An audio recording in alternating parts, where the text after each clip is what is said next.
RCB royal challengers Bangalore ही फक्त एक team नसून ते इमोशन झालं.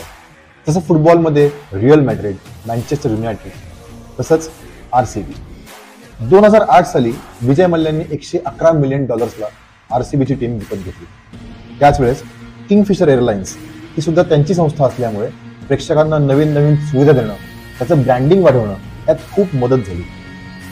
त्यानंतर RCBचे ब्रँड अँबॅसेडर्स होते बॉलिवूड स्टार्स दीपिका पदुकोण आणि कॅटरीना कैफ. यामुळं अजून जास्त पॉप्युलॅरिटी मिळाली.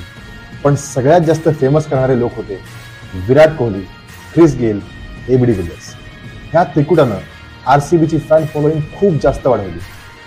RCBच्या टीमला जास्तीत जास्त प्रसिद्ध करण्यासाठी RCBची ऑफिशियल आर्मी प्ले बोल्ड आर्मीनं #प्लेबोल्ड असा स्लोगन दिला.